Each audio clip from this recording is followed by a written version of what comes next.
ओम मुनित्रयं नमस्कृत्य तदुक्तिः परिभाव्य च वैयाकरणसिद्धान्तकौमुदीयं विरच्यते। सर्वेभ्यः श्रोतृभ्यः नमः। अस्माभिः गतपाठे यद्यत् पठितं तद् एकवारं स्मरामः। वयं वैयाकरणसिद्धान्तकौमुदी इत्याख्यस्य ग्रन्थस्य तद्धितेषु चातुरर्थिकप्रकरणे भवामः। तत्र अस्य चातुरर्थिकप्रकरणस्य अस्माकं क्रमे तृतीयः पाठः गतपाठः प्रवृत्तः। तस्मिन् पाठे सर्वादौ अस्माभिः तत्र सूत्रं पठितं रोणी इति। तत्र रोणीशब्दात् तदन्ताच्च अणप्रत्ययः भवति इति। अतः तत्र कस्मिन् अर्थे तदेव चातुरर्थिके अर्थे गम्यमाने रौणः इति रोण्या निर्वृत्तं रौणः तदन्तादपि भवति आजकरौणः इति च तत्र प्रयोगः अस्माभिः साधितः। एवं खलु? नाम भाष्ये तदन्तादपि अत्र अपेक्षितम् इति भाष्यप्रामाण्यमादाय आजकरौणः इति रूपं तत्र साधितम् अस्माभिः। तदनन्तरं सूत्रं पठितं कोपधाच्च इति। तत्र नाम कोपधः यः शब्दः तस्मादपि तत्र अणप्रत्ययः भवति, अयः अपवादः सः। अतः क्रमशः तत्र त्रीणि उदाहरणानि दृष्टानि। कारणच्छिद्रकः कूपः, कार्कवाचकं त्रैशङ्कवम् इत्यादीनि। तदनन्तरम् अस्माभिः सूत्रं आरब्धं पठ्यमानं च वर्तते। मुञ्छणकठजिरसेनिर्ढञ् भक्भिं कट्कठकोरीहण कृशाश्वर्ष्य कुमुदकाशतृणसङ्काशबलपक्षकर्णसुदङ्गमप्रगतिं वराहकुमुदादिभ्यः इति। अस्य सूत्रस्य अर्थः दृष्टः। सप्तदशगणेभ्यः सप्तदशक्रमात् स्युः चतुर्थ्यां, नाम सप्तदशगणेभ्यः सप्तदशप्रत्ययाः यथासङ्ख्यनियमं पुरस्कृत्य प्रवर्तन्ते इत्यर्थः। तत्र अरीहणादिभ्यः वुञ् प्रत्ययः भवति। अतः अरीहणेन निर्वृत्तम् आरीहणकम् इति रूपं तत्र साधितम्। अरीहणगणे पठिताः शब्दाः अपि अस्माभिः पठिताः। ततः कृशाश्वादिगणपठिताः शब्दाः दृष्टाः। तत्र कृशाश्वादिभ्यः छण् भवति। कार्शाश्वीयम् इत्यादीनि रूपाणि दृष्टानि। ततः ऋष्यादिगणे पठितः शब्दः दृष्टः। ततः तस्मात् ऋष्यादिभ्यः कः प्रत्ययः भवति, अतः ऋष्यकम् इत्यादीनि रूपाणि सिद्ध्यन्ति, तदस्माभिः साधितं। तदनन्तरं कुमुदादिगणे, नाम प्रथमः यः कुमुदादिगणः वर्तते, कुमुदादिगणे पठिताः शब्दाः दृष्टाः। तेभ्यः शब्देभ्यः अस्माभिः ठच् प्रत्ययः भवति इति पठितं। कुमुदिकम् इत्यादीनि रूपाणि भवन्ति। तदनन्तरम् अस्माभिः काशादिगणः पठितः। ततः काशादिगणे पठितेभ्यः शब्देभ्यः इल इति प्रत्ययः भवति, काशिलः इति रूपं साधितं। तदनन्तरम् अस्माभिः तृणादिगणे पठिताः शब्दाः दृष्टाः। तेभ्यः स इति प्रत्ययः भवति, अतः तृणसम् इति रूपं भवति इति अस्माभिः साधितं। तदनन्तरम् अस्माभिः प्रेक्षादिगणः पठितः। प्रेक्षादिगणे पठितेभ्यः इनिः इति प्रत्ययः भवति, प्रेक्षी इति रूपं साधितं। तदनन्तरम् अश्मादिगणे पठिताः शब्दाः दृष्टाः। अश्मादिगणे पठितेभ्यः शब्देभ्यः रप्रत्ययः भवति, अश्मरः इत्यादीनि रूपाणि भवन्ति।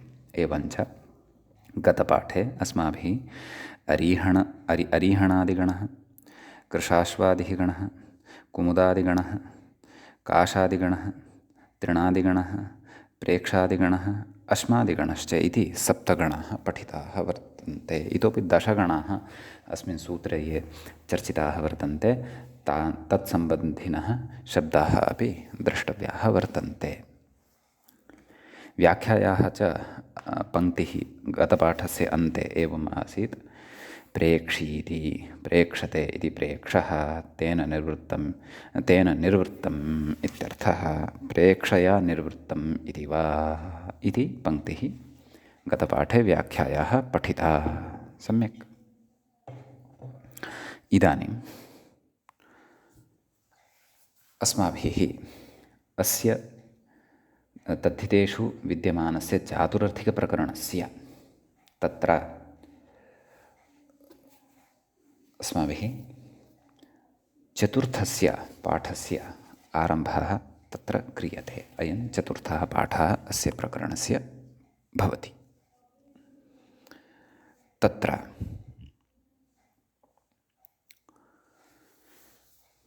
अग्रे मूलकारेण नाम अग्रिमः गणः कः भवति, नाम इतः पूर्वं गतपाठस्य अन्ते अश्मादिगणः पठितः। इदानीम् अग्रिमः गणः सख्यादिगणः भवति। तत्र सख्यादिगणे के शब्दाः अन्तर्भवन्ति तदादौ वयं पश्यामः। सख्यादिगणे शब्दान् पठामि, भवन्तः अपि अनुवदन्तु अथवा तत्र दृष्टिं कुर्वन्तु अथवा मनसि तान् शब्दान् उच्चारयन्तु। तत्र शब्दाः एवं सखी, अग्निदत्ता, वायुदत्ता, सखिदत्ता, गोपिल, भल्लपाल, भल्ल, पाल, चक्र, चक्रवाक, छगल, अशोक, करवीर, वासव, वीर, पूर, वज्र, कुशीरक, शीहर, सीहर, सरक, सरस, समर, समल, सुरस, रोह, तमाल, कदल, सप्तल एते शब्दाः तत्र सख्यादिगणे भवन्ति, सख्यादिगणे पठ्यन्ते इति। मूले कथयति ग्रन्थकारः सख्यादिभ्यः ढञ् इति, नाम सख्यादिगणे सन्ति पठिताः ये शब्दाः तेभ्यः ढञ् इति प्रत्ययः भवति। सम्यक्। किं रूपं निर्मीयते? साखेयम् इति। तत्र साखेयम् इत्यस्य विग्रहः तदेव पठिताः ये चत्वारः अर्थाः तेषु कञ्चन अर्थम् आदाय युक्तियुक्तम् अर्थमादाय विग्रहः कर्तुं शक्यते। सम्यक्। तत्र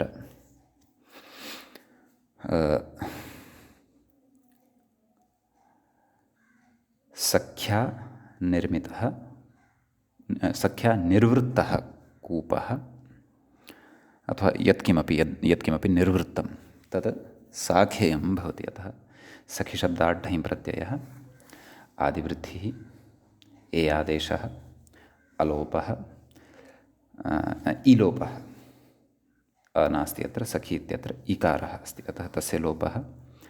साख् एय साखेय सुअं साखेयम् इति रूपं सिद्धं भवति। कूपः एव निर्मितः इति आवश्यकं नास्ति, अन्यत् किमपि भवितुम् अर्हति। सख्या निर्वृत्तं गृहं साखेयं, सख्या निर्वृत्तं नगरं साखेयम्। एवं यत्किमपि विशेष्यं तत्र अध्याहर्तुं शक्यते।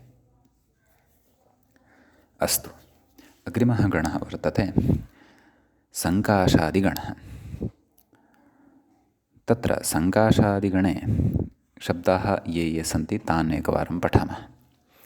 सङ्काश, कपिल, कश्मीर, समीर, सूरसेन,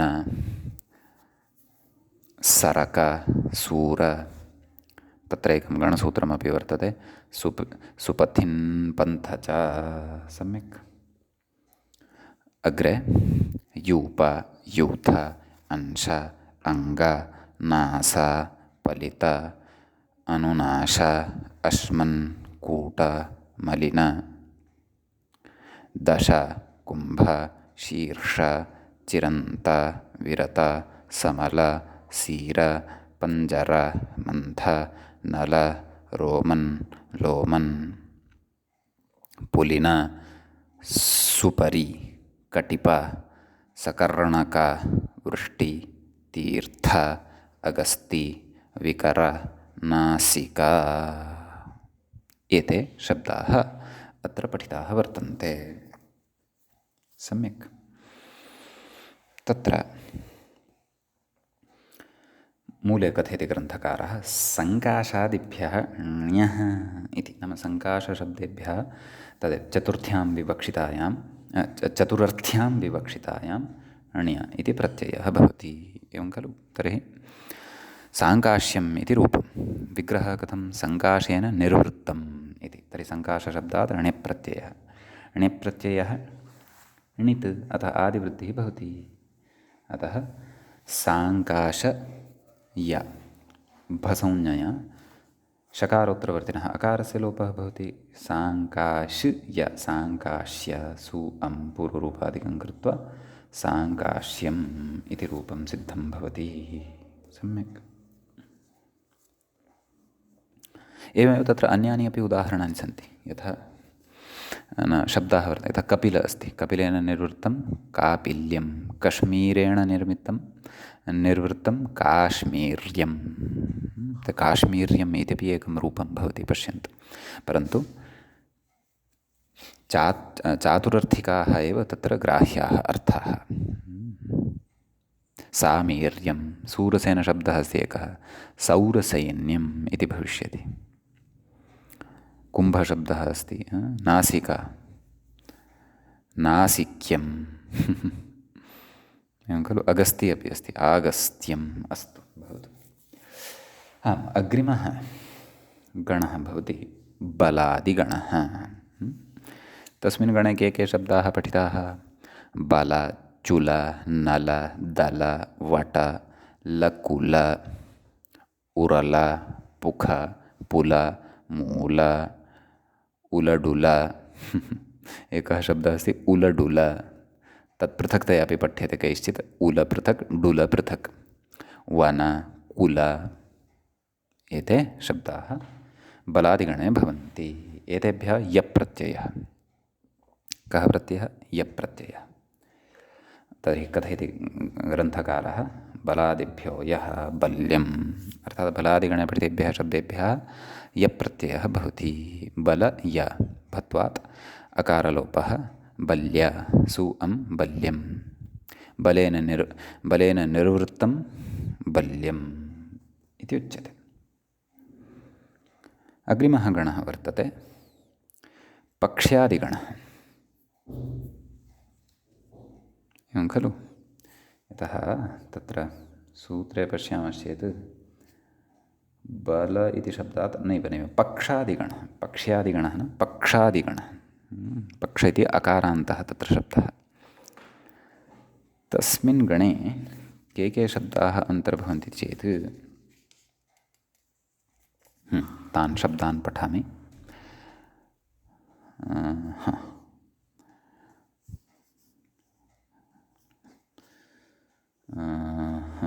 तत्र अस्तु, पठामि। ते एवं भवन्ति शब्दाः: पक्ष, तुक्ष, तुष, कुण्ड, अण्ड, कम्बलिका, वलिका, चित्र, अस्ति, पथः पन्थ च इत्यपि तत्र वर्तते। एवं किल? ततश्च नाम गणसूत्रमस्ति एतत्, पथः पन्थ च। तदनन्तरं कुम्भ, सीरक, सरक, सकल, सरस, समल, अतिश्वन्, रोमन्, लोमन्, हस्तिन्, मकर, लोमक, शीर्ष, निवात, पाक, सहक, सिंहक, अंकुश, सुवर्णक, हंसक, हिंसक, कुत्स, बिल, खिल, यमल, हस्त, कला, सकर्णक। एते शब्दाः पक्षादिगणे वर्तन्ते। समीचीनं। पक्षादिगणविषये किं कथयति ग्रन्थकारः? पश्यन्तु मूले पक्षादिभ्यः फक् इति, नाम पक्षादिगणे पठिताः ये शब्दाः तेभ्यः फक् प्रत्ययः भवति। अतः तत्र एकम् उदाहरणं दत्तं मूले, पाक्षायणः इति। तत्र पक्षैः निर्वृत्तं पाक्षायणः इति भवति। एवं खलु?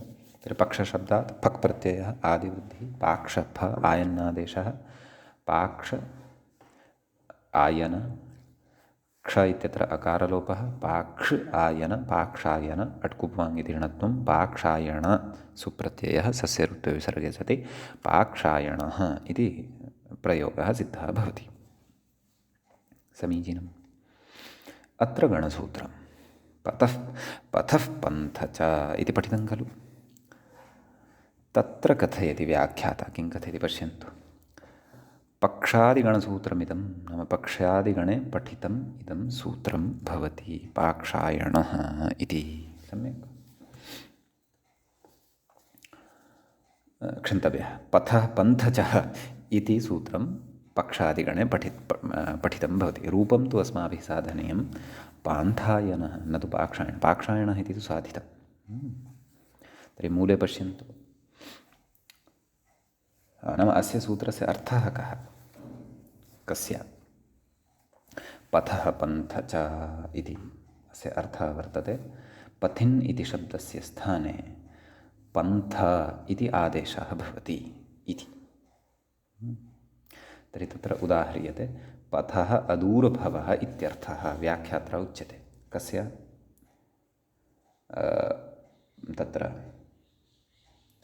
पान्थायनः इत्यस्य पथः अदूरभवः इति अथवा अन्यः यः कोऽपि तत्र युक्तः अर्थः गृहीतुं शक्यः। पथः अदूरभवः पान्थायनः तर्हि तत्र पथिन् इति शब्दः स्वीक्रियते। पथिन्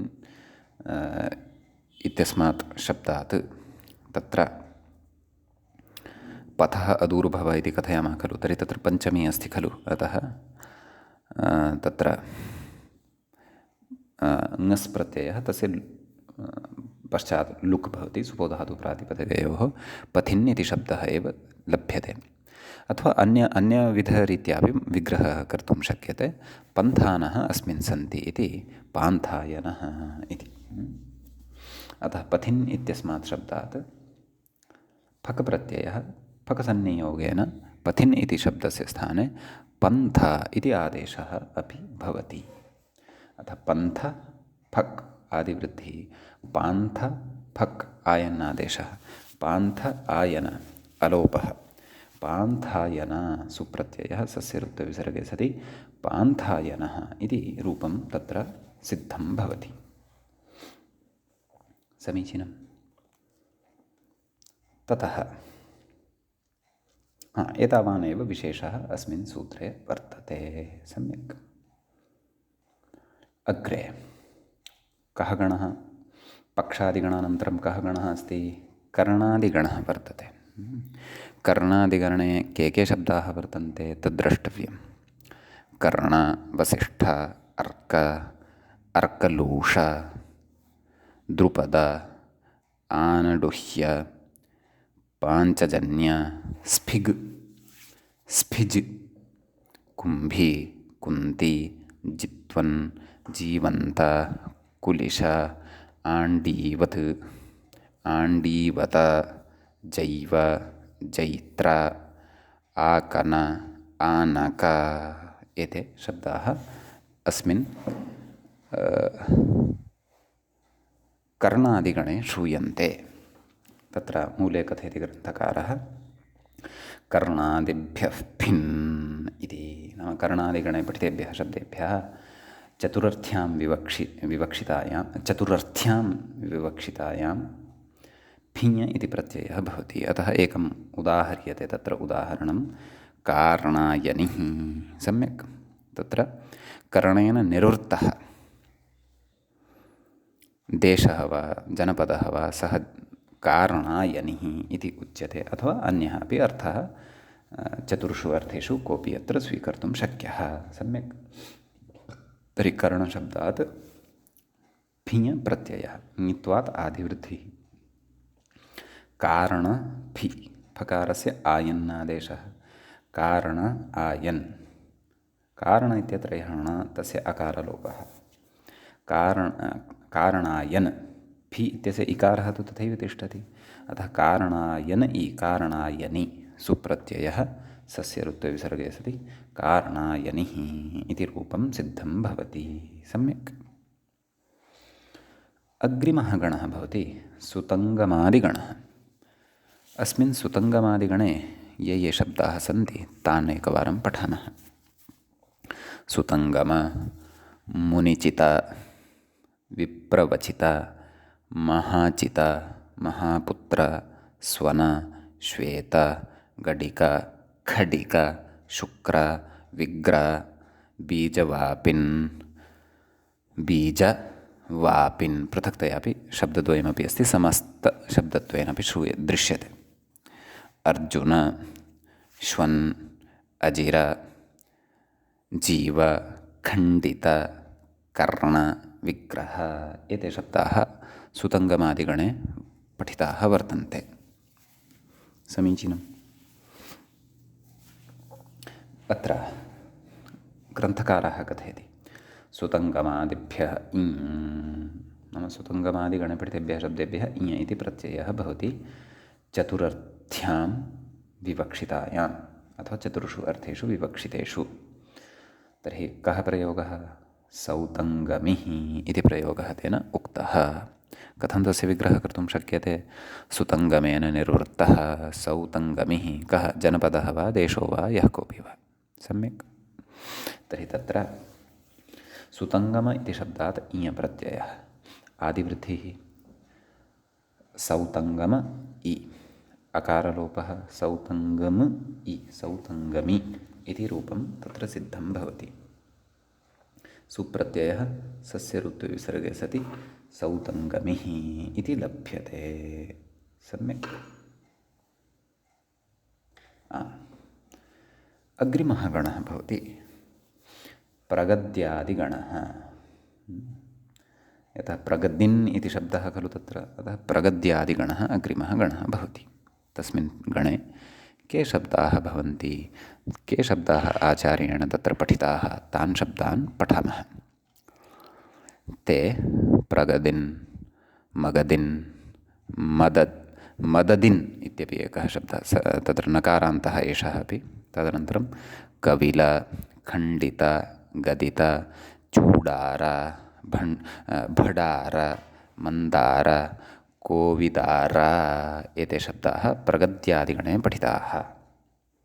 तत्र ग्रन्थकारः कथयति प्रगद्यादिभ्यो यः, प्रगद्यादिगणे पठितेभ्यः शब्देभ्यः यः इति प्रत्ययः भवति।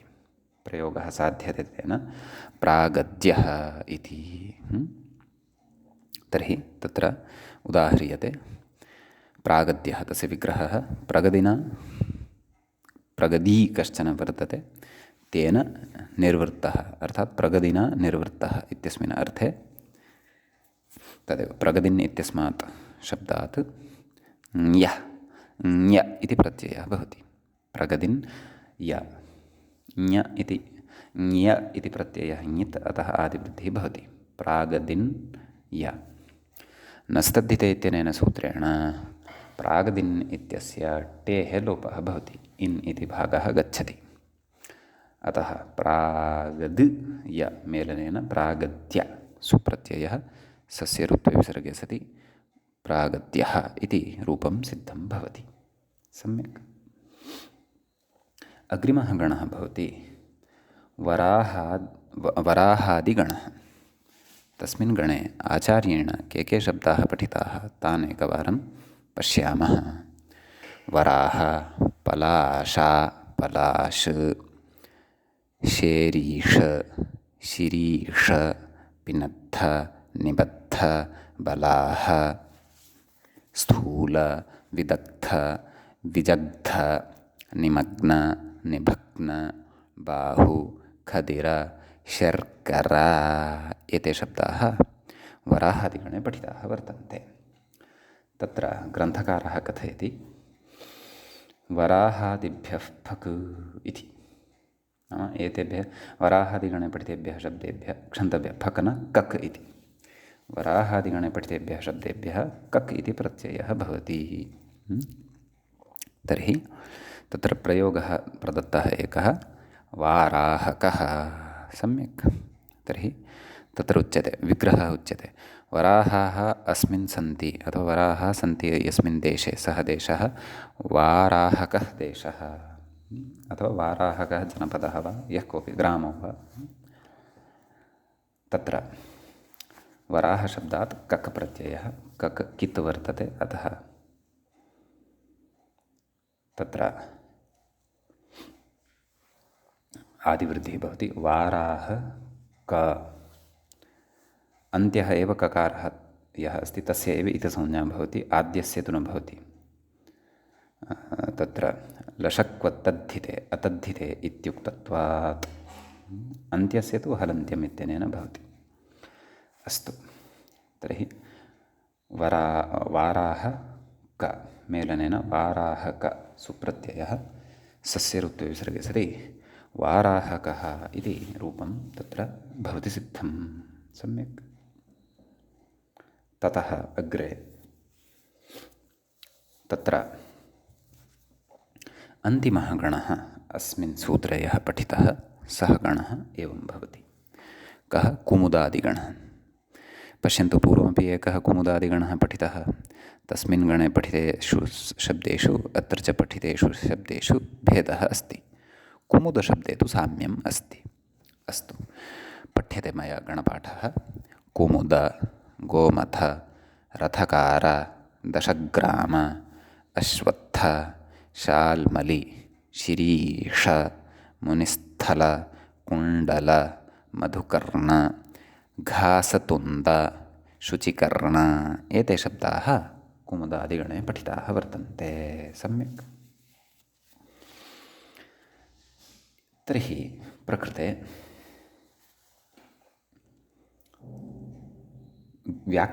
ग्रन्थकारः कथयति किं? कुमुदादिभ्यष्ठक्, कुमुदादिगणे पठितेभ्यः शब्देभ्यः प्रकरणे उक्तेषु चतुर्षु अर्थेषु यस्मिन् कस्मिन् सङ्गते अर्थे ठक् प्रत्ययः भवति।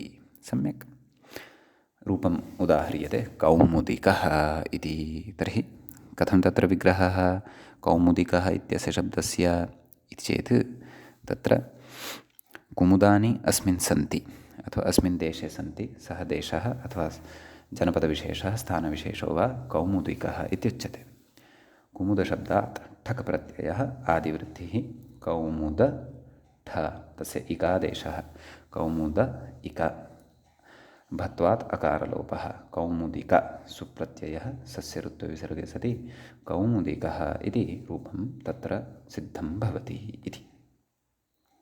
एवञ्च एतावता तत्र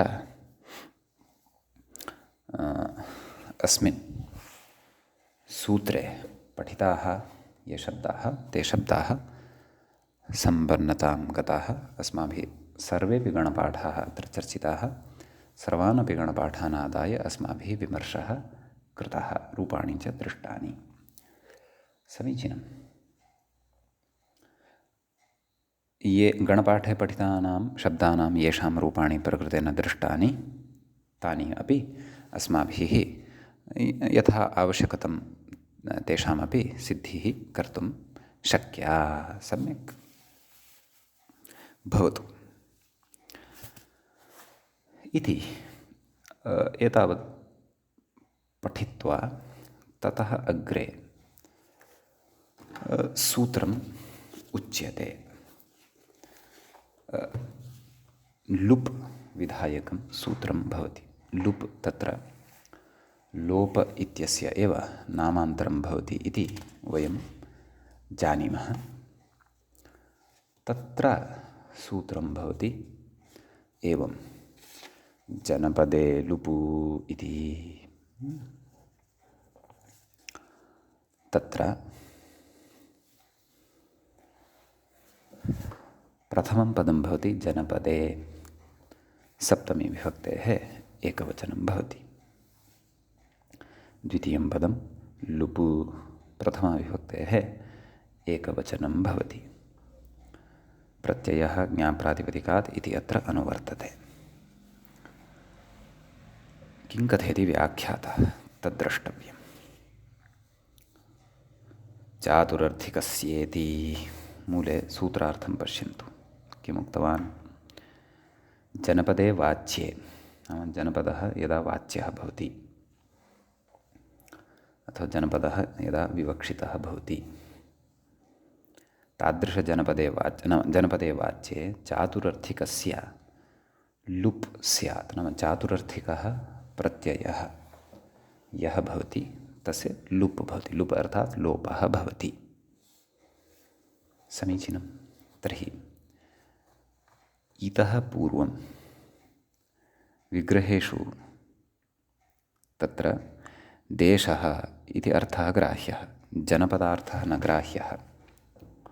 यथा जनपदे सति तु चातुरर्थिकः यः प्रत्ययः अस्ति तस्य तु लुबेव भवति इत्युच्यते। एवं खलु? तत्र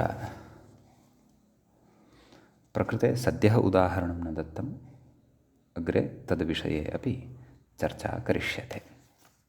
नाम अग्रिमं यत् सूत्रं वर्तते तद् सूत्रानन्तरम् उदाहरणानि अपि उपस्थापयिष्यन्ते इति। तर्हि तत्र उदाहरणानि एतानि एव। कानि? पञ्चाराः, कुरवः, मत्स्याः, अङ्गाः, वङ्गाः, मगधाः, कलिङ्गाः, एतानि एव उदाहरणानि अग्रे द्रष्टव्यानि वर्तन्ते। परन्तु अस्य सूत्रस्य तत्र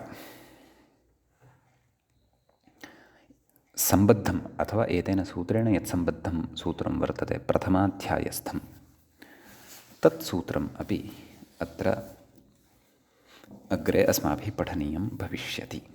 समीचीनं। ततः परमेव अस्माकं तत्र स्पष्टता भविष्यति। भवतु। तर्हि इदानीम् अस्माभिः प्रथमाध्यायं प्रति गन्तव्यं वर्तते।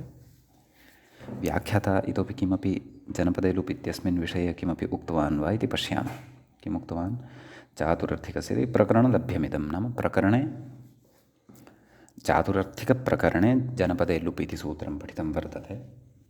तर्हि लुप् कस्य भवति इति आकाङ्क्षायां प्रकरणानुरोधेन चातुरर्थिकः यः प्रत्ययः वर्तते तस्य लुप् भवति इति अस्माभिः प्रकरणानुरोधेन अत्र ज्ञेयम्। समीचीनं। तर्हि तत्र पञ्चालानां निवासः जनपदः, पञ्चालाः इति साध्यते। यदि जनपदः विवक्षितः तस्य निवासः इति अर्थः खलु। परन्तु सः निवासः यदि जनपदः इति विवक्षितः तर्हि पञ्चाल इति शब्दात् यः प्रत्ययः औत्सर्गिकः अण् प्राप्तः तस्य अणः जनपदे लुप् इत्यनेन लुप् भवति इति अस्माभिः अग्रिमसूत्रे पठिष्यते उदाहरणं। परन्तु सद्यः जनपदे लुप् इत्यस्य काचित् स्पष्टता बुद्धौ अवतीर्णा भवतु इति एतदर्थं तत्र तत् सूत्रम् अत्र मया तस्य सूत्रस्य उदाहरणं मया आदौ एव सामान्येन उक्तं साधितं च यदुदाहरणम् अग्रिमसूत्रपठनसमये अस्माभिः पठिष्यते। समीचीनं। तर्हि तत्र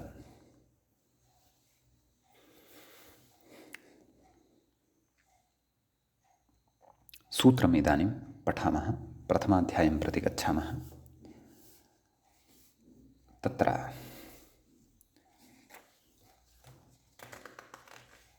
द्वितीयपादस्य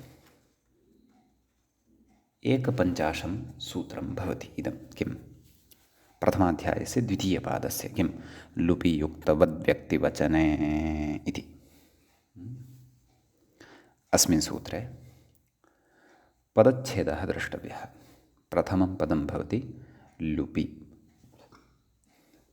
द्वितीयं पदं भवति युक्तवत्, तृतीयं पदं भवति व्यक्तिवचने इति। लुपि इति सप्तमी विभक्तेः एकवचनं भवति। युक्तवत् इति अव्ययपदं भवति। व्यक्तिवचने इति प्रथमाविभक्तेः द्विवचनान्तं पदं भवति। सम्यक् तत्र व्यक्तिवचने इत्यत्र विग्रहः कर्तव्यः। व्यक्तिश्च वचनञ्च। व्यक्तिवचनम् इतरेतरयोगद्वन्द्वः अत्र भवति। समीचीनं। लुप् इति लोपस्य एव नामान्तरं भवति इति प्रत्ययस्य लुक्ष्लुलुपः इत्यादिषु अस्माभिः ज्ञातं पठितम्।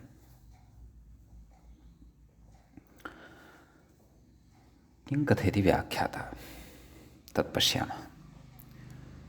प्रकृतिभूतः शब्दः युक्तः। नाम युक्तशब्दस्य अर्थं बोधयन् अस्ति। नाम युक्तशब्दस्य अर्थः कः इति चेत् प्रकृतिभूतः यः शब्दः भवति, अर्थात् यस्मात् प्रत्ययः क्रियते, सः प्रकृतिभूतः शब्दः अत्र युक्तशब्देन विवक्षितः वर्तते सूत्रकारस्य। पुनश्च व्यक्तिशब्दः अपि प्रयुक्तः। व्यक्तिशब्देन प्रकृते किं ग्राह्यम् इति चेत् लिङ्गम्।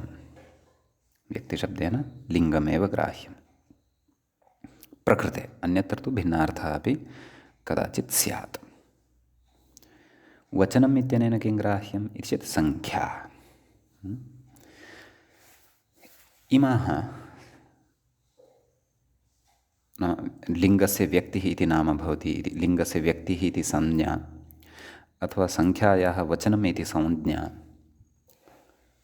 सूत्रकारेण न विहिताः वर्तन्ते, परन्तु अस्माकं सूत्रकारापेक्षया ये पूर्वाचार्याः आसन् तैः एताः संज्ञाः उक्ताः वर्तन्ते। अतः व्याख्याता कथयति तत्र व्यक्तिः लिङ्गं वचनं सङ्ख्या इति पूर्वाचार्यसङ्केतः। नाम पूर्वाचार्यैः विहितः कश्चन सङ्केतः अथवा काचित् संज्ञा, कश्चन संज्ञाविशेषः तैः विहितः वर्तते अथवा सङ्केतेन ज्ञापितः वर्तते यत् व्यक्तिर्नाम लिङ्गं वचनं नाम सङ्ख्या इति। पाणिनिना विशेषेण नाम लिङ्गं व्यक्तिः भवति इति नोक्तं, सङ्ख्यावचनं भवति इति नोक्तं, परन्तु सङ्ख्यादिषु अर्थेषु वचनादयः शब्दाः प्रयुक्ताः वर्तन्ते। यथा प्रातिपदिकलिङ्गपरिमाणवचनमात्रे प्रथमा, तत्र वचन इत्यनेन अस्माभिः किं ज्ञायते? सङ्ख्या। अतः एतादृशः पाणिनेः व्यवहारः अपि तत्र ज्ञापकः भवति प्राचीनानां शब्दावल्याः प्रयोगे। सम्यक्। तर्हि युक्तशब्दस्य अर्थः ज्ञातः, व्यक्तिशब्दस्य अर्थः ज्ञातः, वचनशब्दस्यापि अर्थः प्रकृते अस्माभिः ज्ञातः। तदाह तत्र उच्यते, किमुच्यते? सूत्रार्थं पश्यन्तु मूले। लुपि सति प्रकृतिवल्लिङ्गवचने स्तः इति। नाम गतसूत्रं यदस्माभिः पठितं जनपदे लुपु इति, तेन सूत्रेण यदा लुप् विधीयते तदा लुपि सति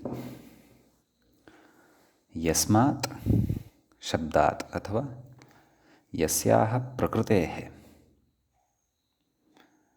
तत्र प्रत्ययः विहितः, तस्याः प्रकृतेः अथवा तस्य शब्दस्य स्वकीयं यद् लिङ्गं भवति, स्वकीयं च यद् वचनं भवति, तदेव लिङ्गं तदेव च वचनं लुबन्तस्यापि शब्दस्य भवति अथवा लुबन्तस्यापि तत्र तदेव लिङ्गं तदेव वचनं भवति। अस्माभिः एतावता दृष्टं खलु? क्वचित् वयं प्रेक्षा इति रूपं स्वीकुर्मः।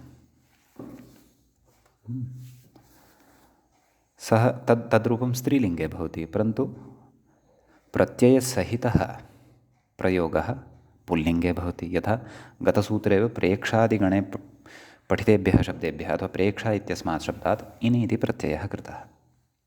रूपं किं साधितं? प्रेक्षी। नाम प्रकृतेः अर्थात् प्रेक्षा इति या प्रकृतिः यस्मात् प्रत्ययः विहितः, तस्याः प्रकृतेः यल्लिङ्गं तद् कदाचित् प्रेक्षी इत्यस्य नास्ति। अपि च द्विवचने अपि भवितुम् अर्हति, प्रेक्षिणौ प्रेक्षिणः। तर्हि परन्तु परेक्षा इति यत् स्वीकृतम् अस्माभिः तत्तु एकवचने एव स्वीकृतम्। अतः निष्पन्नस्य रूपस्य एकवचनमेव भवतु अथवा द्विवचनमेव भवतु अथवा बहुवचनमेव भवतु इति तत्र नियमः नास्ति। परन्तु यत्र लुप् जातः वर्तते, नाम प्रत्ययस्य लुप् भवति, परन्तु प्रत्ययार्थस्तु तत्र विद्यमानः भवत्येव खलु। अतः यत्र लुप् जातः भवति तस्मिन् स्थले तत्र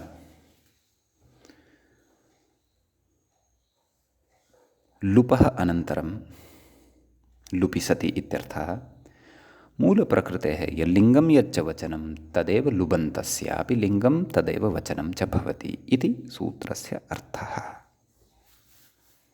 सम्यक् कथयति। लुबिति प्रत्यय अदर्शनम् उच्यते। नाम लुप् इत्यस्य कः अर्थः? प्रत्ययस्य अदर्शनं। तत्र उच्यते खलु प्रत्ययलोपे प्रत्ययलक्षणम् इति उच्यते। पुनश्च लुप् लोपः एव भवति। लोपः कः भवति?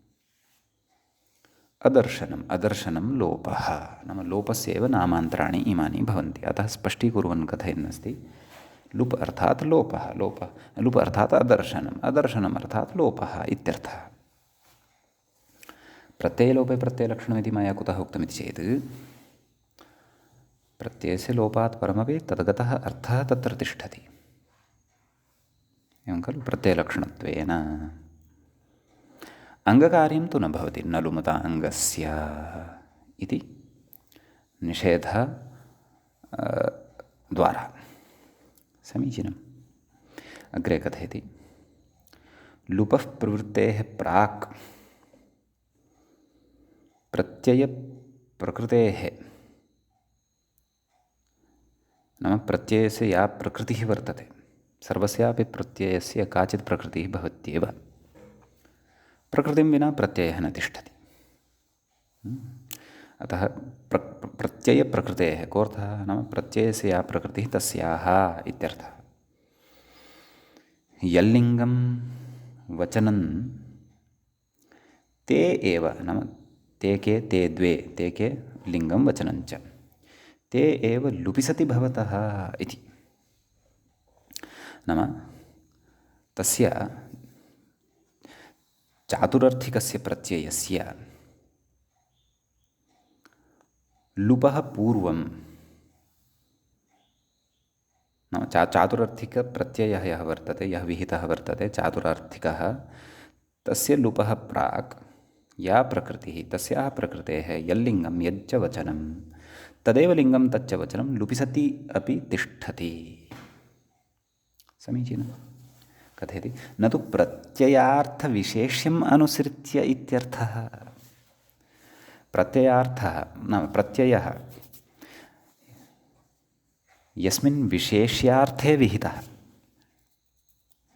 तस्य विशेष्यस्य लिङ्गं वचनं वा तत्र न तिष्ठति इति। एवं खलु। तदुदाहरणेषु अग्रे स्पष्टीभविष्यति। स्पष्टमस्ति अपि भवतां, परन्तु सूत्रार्थस्य अवगमनाय एतावत्तु अत्र ज्ञातव्यं श्रोतव्यं च। समीचीनम्। उदाह्रियते किं? पञ्चालानामिति मूले पश्यन्तु। पञ्चालानां निवासः जनपदः पञ्चालाः इत्युच्यते। समीचीनं। तर्हि प्रकृते कथयति व्याख्याता पञ्चालसंज्ञकानां राज्ञाम् इत्यर्थः। एवं खलु। तर्हि प्रकृतिप्रयोगः कः साधनीयः? पञ्चालाः इति प्रयोगः साधनीयः। तर्हि पञ्चालानां निवासः जनपदः इति मूले एव विग्रहः कृतः वर्तते। तस्मिन् अर्थे पञ्चाल इति शब्दात् तत्र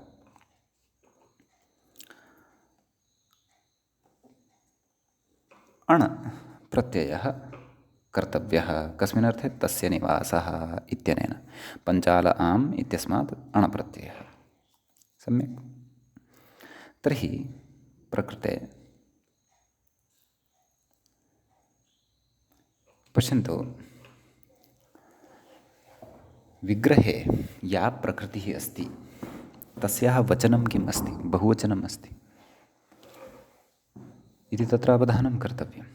अतः एव विग्रहः कः कृतः, पञ्चालानां निवासः इत्येवं रीत्या विग्रहः कृतः वर्तते। समीचीनम्। अतः अत्र अवधानं कर्तव्यम्। अस्य प्रकृतिः या वर्तते सा प्रकृतिः बहुवचनान्ता वर्तते। पञ्चालशब्दात् तत्र आम् प्रत्ययः विहितः वर्तते। तादृशात् सुबन्तात् तत्र, नाम बहुवचनान्तात् सुबन्तात् तत्र अण् प्रत्ययः तस्य निवासः इत्यस्मिन् अर्थे विहितः वर्तते। सम्यक्। तर्हि प्रकृते पञ्चालानाम् इत्यत्र बहुवचनमस्ति, लिङ्गं तु भवतु, नाम लिङ्गमस्य पुल्लिङ्गमेव स्यात् नाम, परन्तु नाम लिङ्गं कदाचित् पुल्लिङ्गमेव स्यात्, परन्तु तत्र वचनं तु कदाचित् साम्यं, वचनस्य कदाचित् समानता न स्यात्। अस्माभिः विग्रहः कथं कृतः, विग्रहं पश्यन्तु, पञ्चालानां निवासः जनपदः, जनपदः इति तत्र विशेष्यपदम् अस्ति, परन्तु तस्य विशेषणपदं यत् साधनीयं तत् पञ्चालः इति न भविष्यति, परन्तु पञ्चालाः इत्येव भविष्यति। एवं खलु, पञ्चालानां निवासः जनपदः पञ्चालाः इति, एवं खलु। तर्हि जनपदः यदि विवक्षितः भवति तर्हि आम् अग्रे सरामः। पञ्चाल अण्, पञ्चाल नाम प्रकृते अण् इत्यस्य प्रकृतिः का, अण् इत्यस्य प्रकृतिः पञ्चाल आम् इति वर्तते वस्तुतः। आम् इत्यस्य लोपं कुर्मः, यतः सुबन्तादेव तद्धितोत्पत्तिः भवति इति पूर्वम् उक्तमस्ति, अतः एव। अतः कदाचित् अत्र भवन्तः एवं शङ्कां कुर्युः, भोः आम् तु इति प्रत्ययः अस्ति, सः कथं प्रकृतिः भवितुमर्हति इत्येतत् सत्यं, परन्तु सुबन्तादेव तद्धितप्रत्ययः भवति इति दृढः सिद्धान्तः पूर्वम् उक्तः वर्तते। सम्यक्। सुबन्तात् तद्धितोत्पत्तिः भवति तर्हि सुबन्तम् एव तत्र प्रकृतित्वं भजते, सुबन्ते एव प्रकृतित्वं वर्तते इति स्पष्टतया बुद्धौ स्थापनीयम्। एवं किल। तर्हि सा च प्रकृतिः बहुवचनान्ता वर्तते, तस्याश्च लिङ्गं पुंलिङ्गं वर्तते। समीचीनम्। अतः तत्र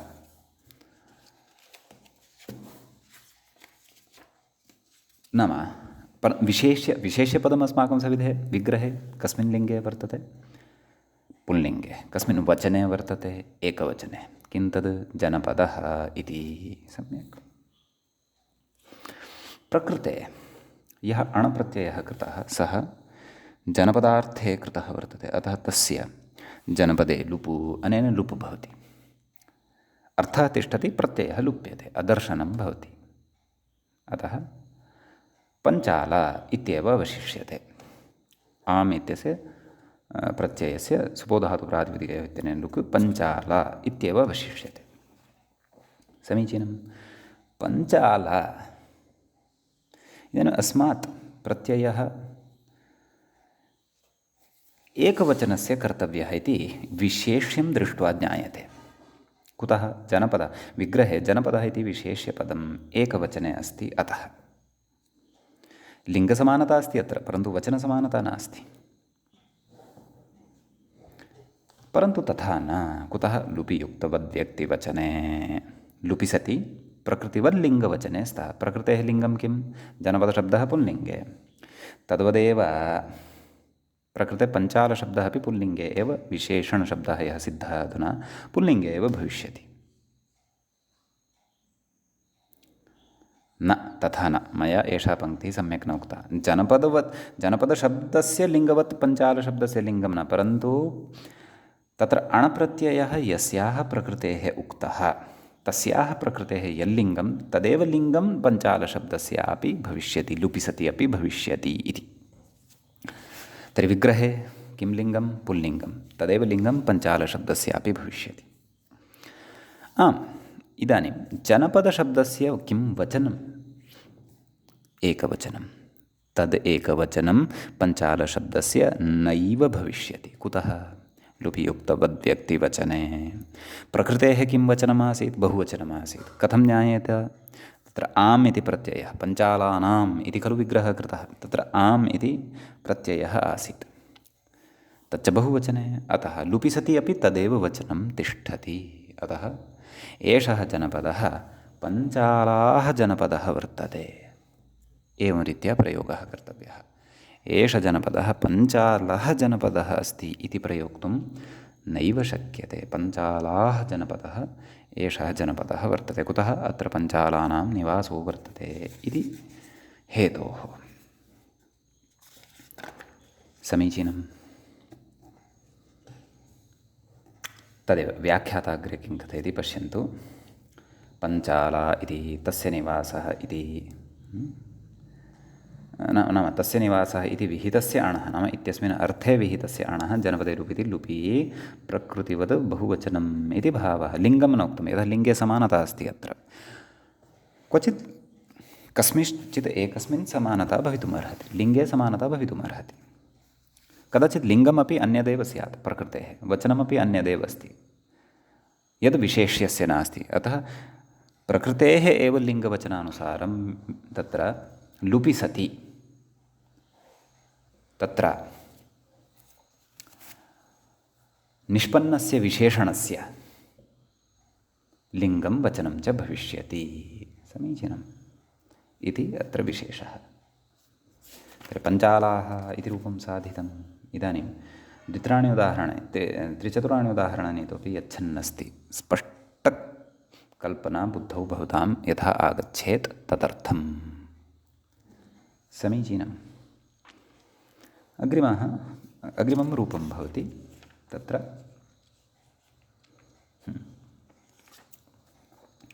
आम्, कुरवः मूले। कथं तस्य विग्रहः? पश्यन्तु। कुरूणाम् अङ्गानां सर्वेषामपि युगपदेव सिद्धिं कुर्वन् अस्ति एषः कः? व्याख्याता। अतः वयमपि सर्वाणि रूपाणि दृष्ट्वा आगच्छामः। कुरवः, अङ्गाः, वङ्गाः, कलिङ्गाः, एतानि रूपाणि यानि मूले पठितानि तेषां युगपद्विग्रहं कथयन् अस्ति। किं? पश्यन्तु व्याख्यातारं। कुरूणाम् अङ्गानां वङ्गानां कलिङ्गानां च निवासः जनपदः इति विग्रहः क्रियते। तर्हि उच्यते लिङ्गातिदेशे तु अस्तु विग्रहः कृतः। तर्हि अग्रे कश्चन अन्यः विचारः वर्तते। अतः येषु विग्रहेषु यथा अस्माभिः तत्र पञ्चालानां निवासः जनपदः पञ्चालाः, तद्वत् प्रकृते अपि अस्माभिः ज्ञातव्यम्। जनपदः विशेष्यपदम् एकवचने अस्ति, पुल्लिङ्गे अस्ति, परन्तु अस्य जनपदस्य यानि विशेषणानि साधनीयानि अस्माभिः, कुरवः, अङ्गाः, वङ्गाः, कलिङ्गाः, तेषां विशेषणानां प्रकृतयः बहुवचने सन्ति। पुल्लिङ्गे स्युर्नाम, परन्तु बहुवचने सन्ति। अतः विशेषणपदस्यापि, जनपदः इति विशेष्यपदं, तस्य विशेषणपदस्यापि तदेव वचनं तदेव च लिङ्गं भविष्यति। अतः कुरवः जनपदः इत्येव वक्तव्यम्।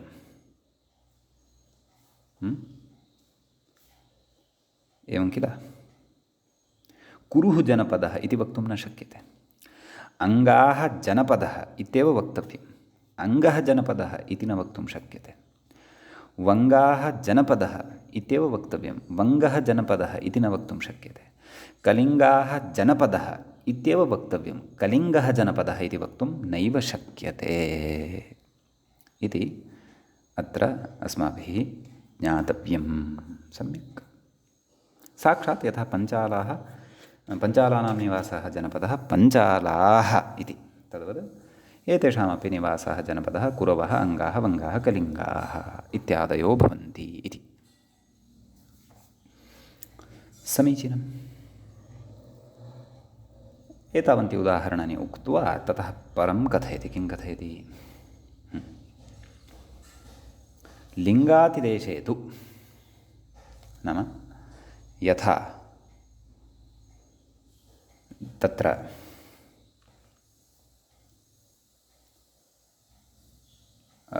विशेष्यस्य लिङ्गं वर्तते तद्वदेव लिङ्गं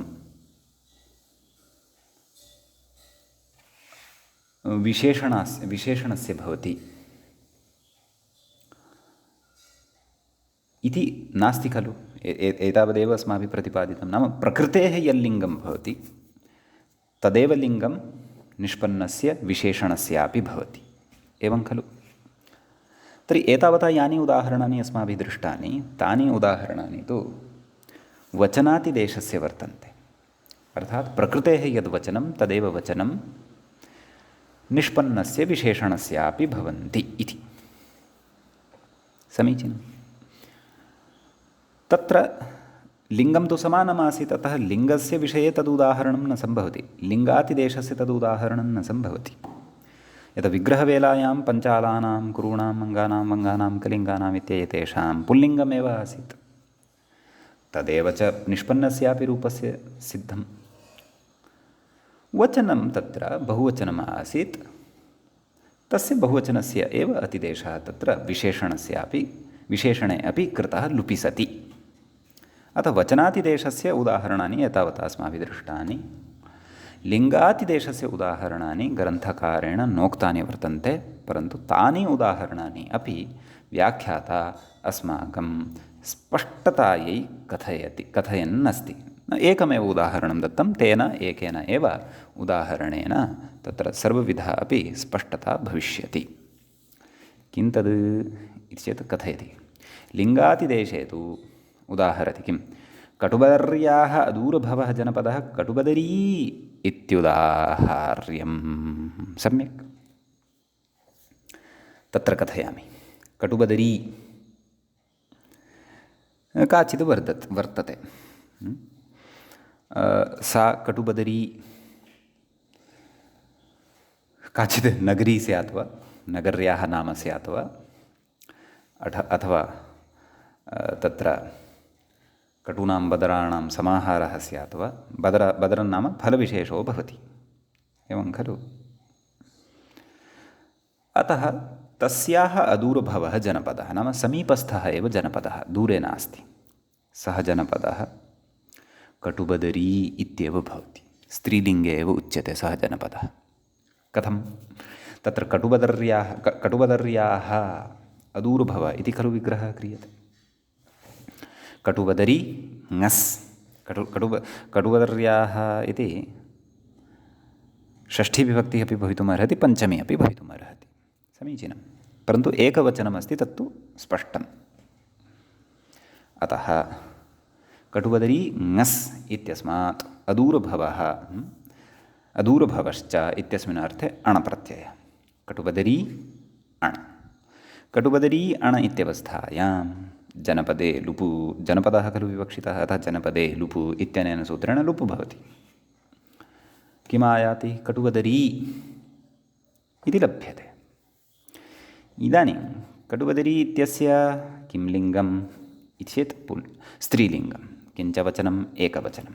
परन्तु वचनस्य अतिदेशः नास्ति, यथा जनपदः अस्माभिः एकवचने एव स्वीकृतः वर्तते, अतः प्रकृते वचनविषयः नास्ति। यतः विग्रहे कटुबदर्याः अपि एकवचनमेव अस्ति, परन्तु लिङ्गं भिन्नम् अस्ति। कटुबदरी इति स्त्रीलिङ्गे, जनपदः इति पुल्लिङ्गे। अतः जनपदः इत्यस्य यद् विशेषणरूपम् अस्माभिः साधनीयं वर्तते, तस्य विशेष्यानुसारी लिङ्गं न भविष्यति, अपि तु प्रकृतिवत् तत्र व्यक्तिः भविष्यति। व्यक्तिः अर्थात् लिङ्गं भविष्यति। प्रकृतिः का? कटुबदरी इति। सा स्त्रीलिङ्गे, अतः विशेषणस्यापि स्त्रीलिङ्गम् एव भविष्यति, कटुबदरी इत्येव। अतः कटुबदरी इत्यस्मात् सुप्रत्ययः, तस्य हल्यादिना लोपः, कटुबदरी इति एव अवशिष्यते। तर्हि एषः जनपदः, यः जनपदः कटुबदरी इत्याख्यायाः नगर्याः अदूरभवः वर्तते, सः जनपदः कटुबदरी जनपदः इति विशेषः अत्र भवति। तर्हि मित्राणि, अस्माभिः लुपियुक्तवद्व्यक्तिवचने इति सूत्रे कश्चन विशेषः पठितः। अस्य सूत्रस्य प्रत्याख्यानम् अग्रे स्वयं सूत्रकारेण करिष्यते। अग्रे महान्तः शास्त्रीयाः विषयाः अस्माभिः विचारणीयाः वर्तन्ते। अतः एतावत्पर्यन्तं यत् श्रुतं तद् दृढतया बुद्धौ स्थापयन्तु। अग्रिमेषु विचारेषु अद्यतनपाठे तत्र विशिष्य जनपदे लुप् अपि च लुपियुक्तव्यक्तिवचने इत्यत्र पठितानां विषयाणां महती विवक्षा अग्रे भविष्यति। अतः एतावत् पठित्वा वयम् अद्य अत्रैव उपसंहरणं कुर्मः। मङ्गलं। मुनित्रयं नमस्कृत्य उक्तिः परिभाव्य च वैयाकरणसिद्धान्तकौमुदीयं विरच्यते। एवञ्च तत्र तद्धितेषु चातुरर्थिकप्रकरणस्यास्य चतुर्थः एषः पाठः सम्पन्नतां गतः। अग्रिमे पाठे पुनः मिलामः। नमः सर्वेभ्यः श्रोतृभ्यः।